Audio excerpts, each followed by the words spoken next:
Selamat datang di pembelajaran pendidikan kewarganegaraan. Di minggu yang lalu, kita sudah membahas materi kita tentang kasus-kasus pelanggaran hak asasi manusia. Dan hari ini, kita akan membahas materi kita tentang upaya penegakan hak asasi manusia.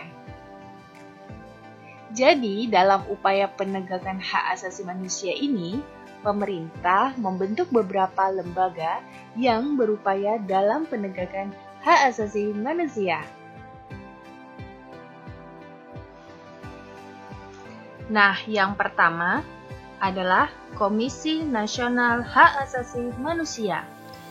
Jadi, pada awalnya, Komisi Nasional Hak Asasi Manusia dibentuk dengan Kepres nomor 50 tahun 1993. Kemudian dikukuhkan melalui Undang-Undang Republik Indonesia nomor 39 tahun 1999 tentang hak asasi manusia.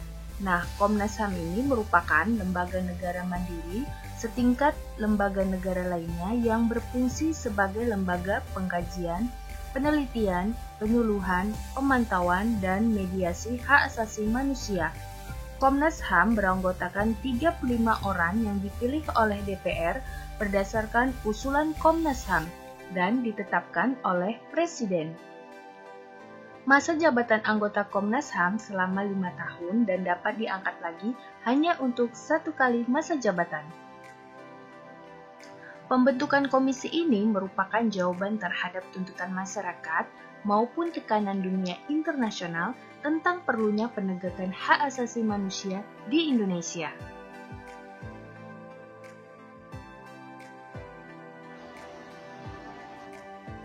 Selanjutnya, ada fungsi dari Komisi Nasional Hak Asasi Manusia, yaitu pertama, fungsi mediasi, kedua, fungsi pemantauan, ketiga, fungsi penyuluhan, dan keempat, fungsi pengkajian dan penelitian.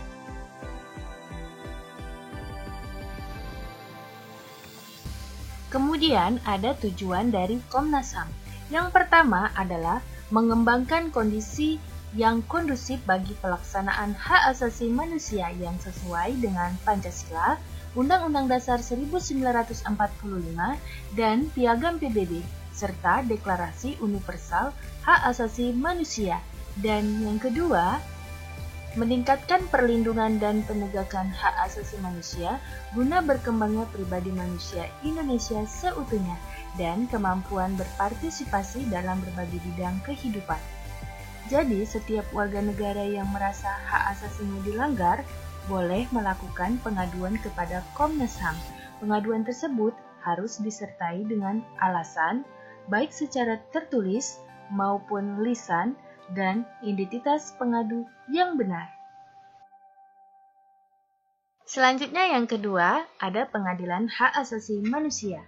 Pengadilan Hak Asasi Manusia merupakan pengadilan khusus yang berada di lingkungan peradilan umum dan berkedudukan di daerah, kabupaten, atau kota.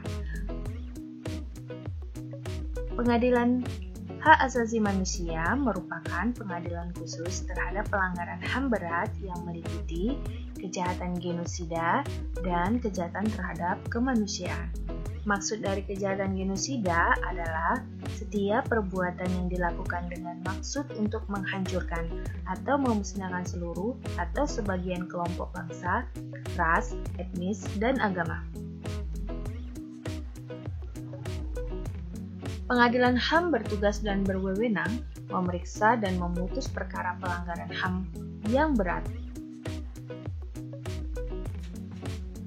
Pengadilan HAM juga berwenang memeriksa dan memutus perkara pelanggaran HAM berat yang dilakukan di luar batas teritorial wilayah negara Republik Indonesia oleh warga negara Indonesia. Maksudnya ini adalah perkara yang menimpa warga negara Indonesia yang terjadi di luar negeri. Selanjutnya, yang ketiga ada Komisi Perlindungan Anak Indonesia. Nah, berikut ini merupakan gambaran ilustrasi kekerasan terhadap seorang anak. Komisi Nasional Perlindungan Anak ini lahir berawal dari Gerakan Nasional Perlindungan Anak yang sebenarnya telah dimulai sejak tahun 1997. Kemudian pada era reformasi, tanggung jawab untuk memberikan perlindungan anak diserahkan kepada masyarakat. Nah, tugas dari KNPA ini adalah untuk melakukan perlindungan anak dari perlakuan, misalnya seperti diskriminasi, eksploitasi, seksual, penelantaran, kekejaman, kekerasan, penganiayaan, ketidakadilan, dan perlakuan salah yang lain. Jadi KNPA juga yang mendorong lahirnya Undang-Undang Republik Indonesia Nomor 23 Tahun 2002 tentang perlindungan. Berikut yang keempat, ada Komisi Nasional Anti Kekerasan Terhadap Wanita. Komisi Nasional Anti Kekerasan Terhadap Wanita dibentuk berdasarkan Kepres nomor 181 tahun 1998.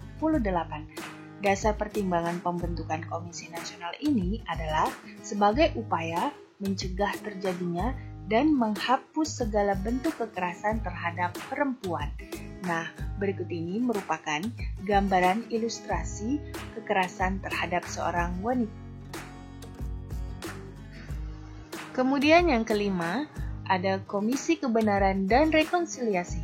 Tujuannya yang pertama adalah menyelesaikan pelanggaran hak asasi manusia yang berat yang terjadi pada masa lalu di luar pengadilan guna mewujudkan perdamaian dan persatuan bangsa. Kedua, untuk mewujudkan rekonsiliasi dan persatuan nasional dalam jiwa saling pengertian. Kemudian, ada tugas dari Komisi Kebenaran dan Rekonsiliasi. Pertama, menerima pengaduan atau laporan dari pelaku, korban, atau keluarga korban yang merupakan ahli warisnya. Kedua, melakukan penyelidikan dan klarifikasi atas pelanggaran HAM yang berat.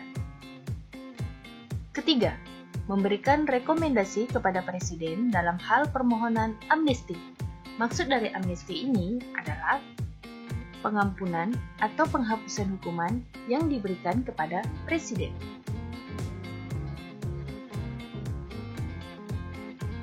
Keempat, menyampaikan rekomendasi kepada pemerintah dalam hal pemberian kompensasi atau rehabilitasi. Dan kelima, menyampaikan laporan tahunan dan laporan akhir tentang pelaksanaan tugas dan wewenang berkaitan dengan perkara yang ditanganinya kepada Presiden dan DPR dengan tembusan kepada Mahkamah Agung. Di samping lembaga penegakan hak asasi manusia yang dibentuk oleh pemerintah, masyarakat juga mendirikan berbagai lembaga hak asasi manusia, seperti Lembaga Swadaya Masyarakat atau disingkat dengan LSM. Yang termasuk LSM yang pertama ada YLBHI atau Yayasan Lembaga Bantuan Hukum Indonesia, kemudian Kontras, Komisi untuk Orang Hilang dan Korban Tindak Kekerasan, dan yang ketiga LSAM, Lembaga Studi dan Advokasi Masyarakat, dan yang keempat PBHI atau Perhimpunan Bantuan Hukum dan Hak Asasi. Selesai sudah materi kita pada bab ini. Tetap semangat ya, walaupun kalian belajar dari rumah. Dan jangan lupa tetap jaga kesehatan. Terima kasih.